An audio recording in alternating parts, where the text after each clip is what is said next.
Hi friends, ಎಲ್ಲರಿಗೂ ನಮಸ್ಕಾರ. Welcome to my YouTube channel. ಚಿರಬಾಂಧವ್ಯ ಕಾದಂಬರಿ ಅಧ್ಯಾಯ 2.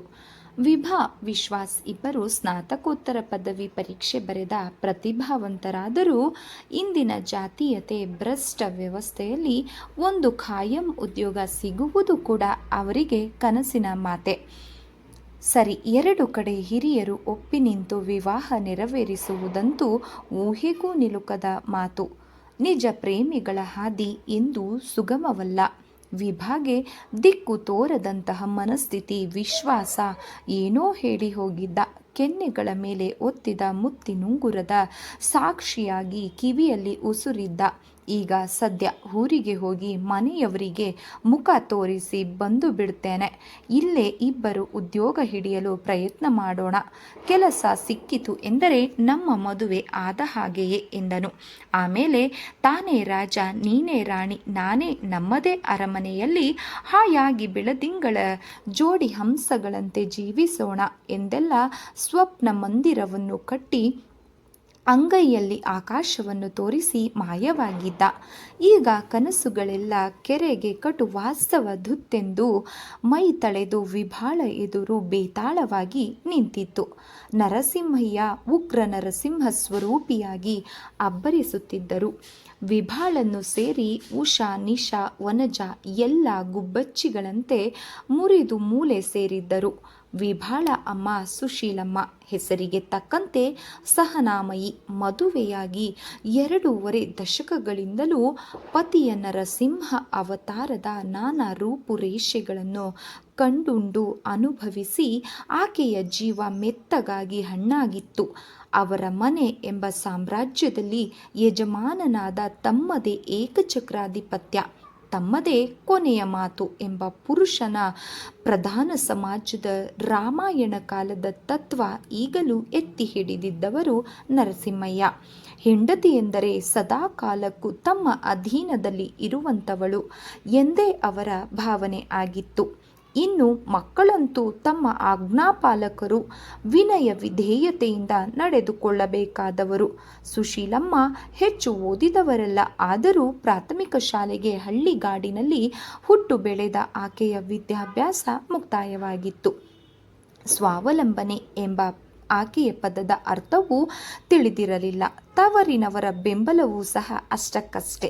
ಹಾಗಾಗಿ ಪತಿ ಹಾಕಿದ ಗೆರೆಯನ್ನು ದಾಟುವ ಸಾಹಸ ಮಾಡದೆ ಆತ ಕಾಗೆ ಬೆಳ್ಳಗಿದೆ ಎಂದರೂ ಸಹ ತಲೆ ಆಡಿಸಿಕೊಂಡು ಆತನ ಕೋಪ, ತಾಪ, ದಬ್ಬಾಳಿಕೆಗಳನ್ನು ಉಸಿರು ಸಹಿಸಿಕೊಂಡು ತಂತಿಯ ಮೇಲೆ ನಡೆಯುವಂತೆ 25 ವರ್ಷ ಆ ಮನೆಯಲ್ಲಿ ಬಾಳಿದ್ದರೂ ವಿದ್ಯಾವಂತೆ ಅಲ್ಲದಿದ್ದರೂ ಅಚ್ಚುಕಟ್ಟಾಗಿ ಗಂಡ ತಂದು ಹಾಕಿದ್ದರಲ್ಲೇ ಸಂಸಾರ ತೂಗಿಸಿಕೊಂಡು ಹೋಗಬಲ್ಲ ಸುಶೀಲಮ್ಮ ಒಳ್ಳೆಯ ಗೃಹಿಣಿಯಾಗಿದ್ದರು. ಈ ಸಲ ಗಂಡಾದೀತು, ಮುಂದಿನ ಸಲ ಗಂಡಾದೀತೇನೋ ಎನ್ನುವ ಪತಿಯ ಗಂಡು ಸಂತಾನದ ಹಂಬಲಿಕೆಗೆ ವರ್ಷಕ್ಕೊಂದರಂತೆ 4 ಹೆಣ್ಣು ಮಕ್ಕಳಿಗೆ ಜನ್ಮದಾತೆಯಾಗಿ ಅವುಗಳ ಲಾಲನೆ ಪಾಲನೆಯಲ್ಲಿ ಸೋತು ಸೊಪ್ಪಾಗಿ 40ಕ್ಕೆ ಮುಪ್ಪಿಗೆ ಹತ್ತಿರರಾದರೂ ಸುಶೀಲಮ್ಮ. ಸಾಲದ್ದಕ್ಕೆಲ್ಲ ನರಸಿಂಹಯ್ಯರವರ ಆರ್ಭಟಿಸುವಂತಾದರೆ 4 ಹೆಣ್ಣು ಮಕ್ಕಳನ್ನು ಅವುಗಳಿಗೆ ಒಂದು ದಾರಿ ಕಾಣಿಸೋ ಹೊತ್ತಿಗೆ ನನ್ನ ಹೆಣ ಬಿದ್ದು ಹೋಗುತ್ತೆ ಎಂಬ ಮಂತ್ರ ಪುಷ್ಪವು ಒಂದೊಂದು ದಿನಕ್ಕೆ 4 ಸಲ ನನ್ನದೇನು ತಪ್ಪಿದೆ ಎಂದು ಪತಿಯ ಎದುರು ನಿಂತು ಹೇಳುವ ಧೈರ್ಯ ಆಕೆಯಲ್ಲಿ ಇರಲಿಲ್ಲ. ನರಸಿಂಹಯ್ಯನವರು ಮುಂಗೋಪಿ ಹೊರತು ತಮಗಿರುವಷ್ಟು ಆದಾಯದಲ್ಲಿ ಹೆಂಡತಿ ಮಕ್ಕಳಿಗೆ ವಂಚನೆ, ಹೊಟ್ಟೆ ಬಟ್ಟೆಗೆ ಕೊರತೆ ಮಾಡದೆ ತಮ್ಮ ಕರ್ತವ್ಯ ಪಾಲನೆ ಮಾಡುತ್ತಿದ್ದರು.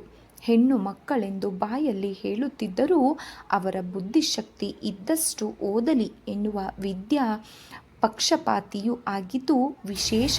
ಅಂತೆಯೇ ಏಕಗ್ರಹಮತಿಯಾದ ವಿಭಾ MA ರಾಜ್ಯಶಾಸ್ತ್ರ ಅಂತಿಮ ಪದವಿ ಬರೆದು ಬಂದಿದ್ದಳು. ಉಷಾ, ನಿಶಾ ಡಿಗ್ರಿ ತರಗತಿಯಲ್ಲಿ ಇದ್ದರು. 4 ಹುಡುಗಿಯರು ತಾಯಿಯ ಸೌಮ್ಯ ರೂಪದಂತಹ ಬಣ್ಣಗಳಿಂದ, ಸುಲಕ್ಷಣವಾದ ಕಣ್ಣು, ಮೂಗು, ಬಾಯಿ, ಹಲ್ಲುಗಳಿಂದ ಶೋಭಿತರಾಗಿದ್ದರು. ವಿಭಾ ರಂಬೆಯರ ಸಾಲಿನಲ್ಲಿ ಮೊದಲ ಸ್ಥಾನವನ್ನೇ ಪಡೆದುಕೊಳ್ಳುವ ಆಕರ್ಷಣೆ ಉಳ್ಳವಳಾಗಿದ್ದಳು.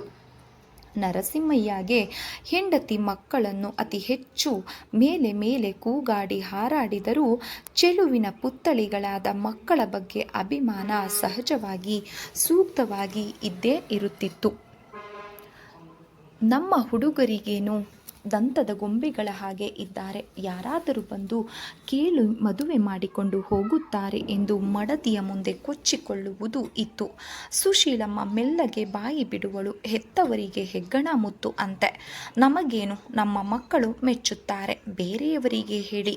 ಪತಿದೇವರಿಗೆ ಕೇಳಿಯೂ ಕೇಳದಂತೆ ಉದುರಿಸುತ್ತಿದ್ದಳು. ನರಸಿಂಹಯ್ಯ ಅಂದೇನೋ ಸಮಾಧಾನದಲ್ಲಿ ಇದ್ದರು. ನನ್ನ ಮಕ್ಕಳಿಗೆ ಎಂತೆಂಥ ಘನವಾದ ಸಂಬಂಧಗಳು ನೋಡಿ ಹೊಂದಿಸಿ ಜುಮ್ ಅಂತ ಚಪ್ಪರವನ್ನು ಹಾಕಿಸಿ ವಾಲಗ ಊದಿಸಿ ಬಿಡ್ತೀನಿ ಎಂದು ಹೆಂಡತಿಗೆ ಸವಾಲು ಹಾಕಿದ್ದರು. ಆದರೆ ತಮ್ಮ ಅಂದಾಜು ತಪ್ಪೆಂದು ನರಸಿಂಹಯ್ಯರವರಿಗೆ ಬಹುಬೇಗ ಅನುಭವಕ್ಕೆ ಬಂದಿತ್ತು. ವಿಭಾ ಎಂಎ ಅಂತಿಮ ವರ್ಗದಲ್ಲಿದ್ದಾಗಲೇ ವರಗಳ ಅನ್ವೇಷಣೆಗೆ ಆರಂಭಿಸಿದ್ದರು. ಆದರೆ ಒಂದೊಂದು ಸಲವೂ ಒಂದೊಂದು ಕಾರಣಕ್ಕೆ ಸಂಬಂಧ ಕುದುರದೆ ಅವರಿಗೆ ಭ್ರಮನಿರಸವಾಗುತ್ತಿತ್ತು.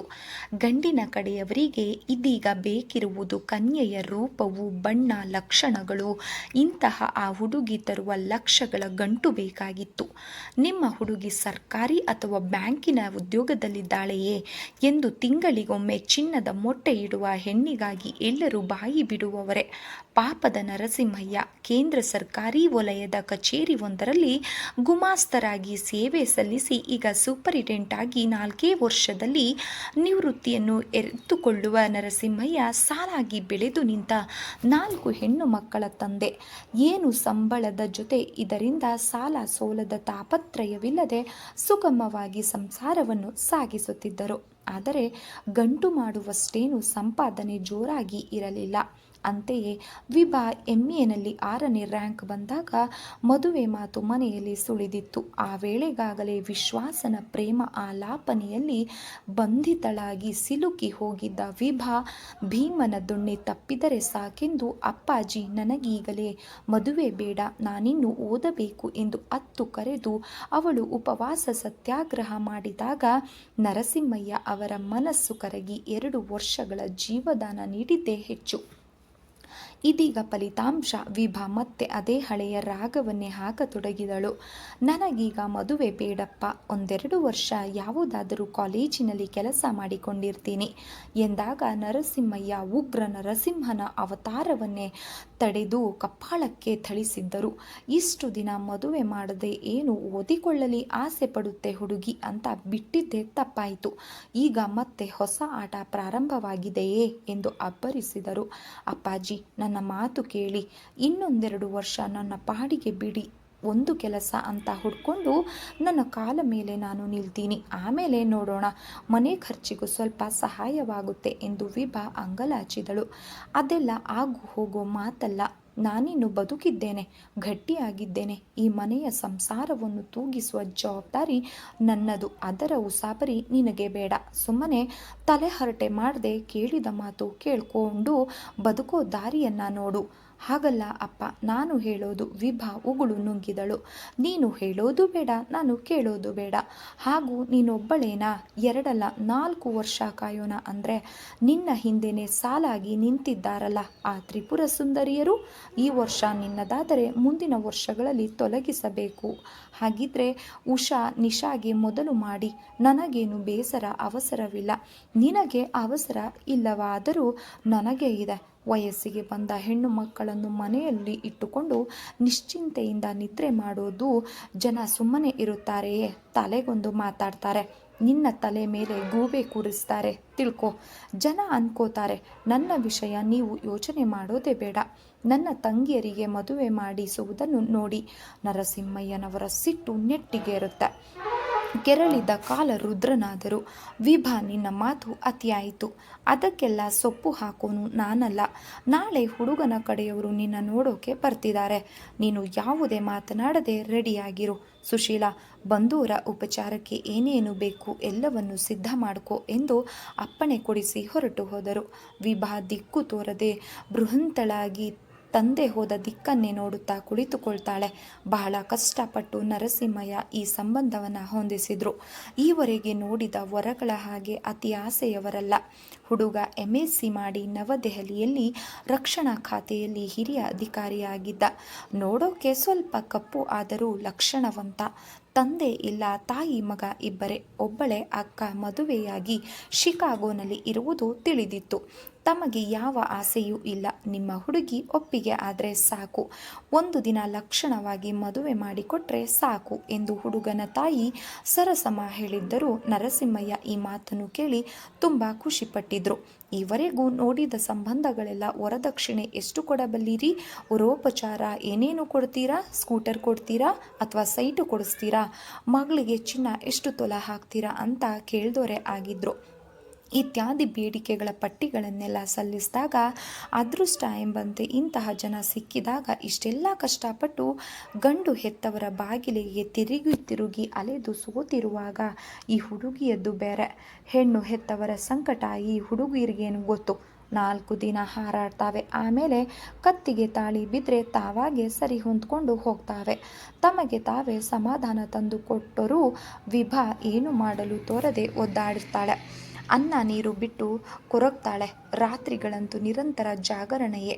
ಅಪ್ಪಯ್ಯ, ನಾನೊಬ್ಬನನ್ನು ತುಂಬ ಗಾಢವಾಗಿ ಪ್ರೀತಿಸ್ತಾ ಇದ್ದೀನಿ, ಅವನನ್ನೇ ಮದುವೆ ಆಗ್ತೀನಿ ಎಂದು ತಂದೆ ಎದುರು ನಿಂತು ಹೇಳೋಕೆ ಸಾಧ್ಯವೇ? ಹಾಗೆ ಹೇಳಿ ಬದುಕಲು ಸಾಧ್ಯವೇ? ಏನು ಮಾಡಲಿ ಎಂದು ವಿಭಾ ಹೋಗಲಿ, ವಿಶ್ವಾಸನಿಗಾದರೂ ವಿಷಯ ಹೇಳೋಣ ಅಂದರೆ ಈಗ ತಾನೇ ಆತ ತನ್ನ ಹುಟ್ಟೂರಿಗೆ ಹೋಗಿದ್ದಾನೆ. ಆ ಕೊಂಪೆಯಲ್ಲಿ ವಿದ್ಯುತ್ ದೀಪ, ಕುಡಿಯುವ ನೀರಿಗೆ ಅಭಾವ, ಇನ್ನು ಫೋನ್ ಸೌಕರ್ಯ ಎಲ್ಲಿ ಬರಬೇಕು? ಈಗ ಪತ್ರ ಬರೆದರೆ ತಲುಪೋಕೆ 2 ವಾರಗಳಾದರೂ ಬೇಕು.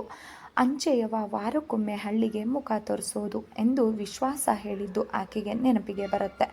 ಒಮ್ಮೆ ನಾನು ಪತ್ರ ಬರೆಯುವುದು, ಅದು ಮತ್ಯಾರದೋ ಕೈಗೆ ಸಿಕ್ಕಿ ಇಲ್ಲದ ರಾಧಾಂತ ಆದರೆ ಬೇಡಪ್ಪ. ಇಷ್ಟಕ್ಕೂ ಹುಡುಗಿ ನೋಡಲು ಬಂದ ಮಾತ್ರಕ್ಕೆ ಮದುವೆ ಏನು ಆಯ್ತೆ? ಅಂಥ ಸಮಯ ಬಂದಾಗ ನೋಡಿಕೊಳ್ಳುವ ಎಂದು ಎಷ್ಟು ಸಂತೈಸಿಕೊಂಡಳು.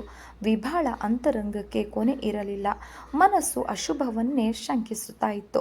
ತಾನು ತನ್ನ ವಿಷುನನ್ನು ಮರೆತು ಬೇರೊಬ್ಬನೊಂದಿಗೆ ಬದುಕು ಹಂಚಿಕೊಂಡು ಜೀವಾವಧಿ ಶಿಕ್ಷೆಯನ್ನು ಅನುಭವಿಸುವುದು ಯಾತನೆ ಕೊಡುತ್ತಿದೆ. ಇನ್ನು ಅದೇ ವಾಸ್ತವವಾದರೆ ಏನು ಗತಿ?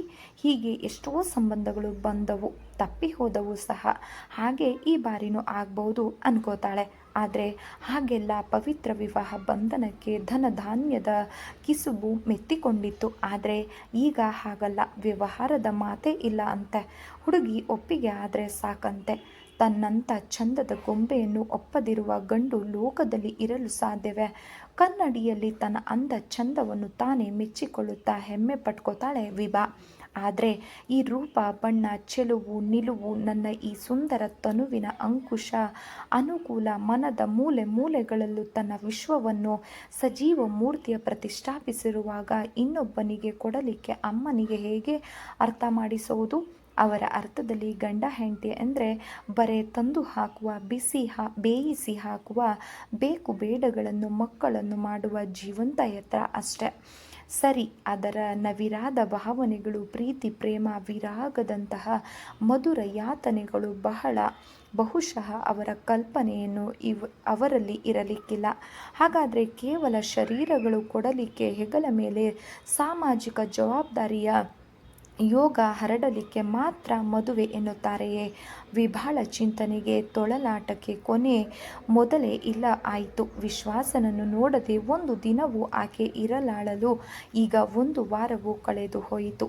ಸ್ನೇಹಿತರೆ, ಈ ಒಂದು ಕಾದಂಬರಿ ತಮಗೆ ಇಷ್ಟ ಆಗಿದರೆ ದಯವಿಟ್ಟು ಲೈಕ್ ಮಾಡಿ, ಸಬ್ಸ್ಕ್ರೈಬ್ ಮಾಡಿ, ಕಮೆಂಟ್ ಮಾಡಿ, ಸಪೋರ್ಟ್ ಮಾಡಿ ಫ್ರೆಂಡ್ಸ್. ಧನ್ಯವಾದಗಳು ಸ್ನೇಹಿತರೆ. ಮತ್ತೊಮ್ಮೆ ತಮ್ಮೆಲ್ರಿಗೂ ನಮಸ್ಕಾರ.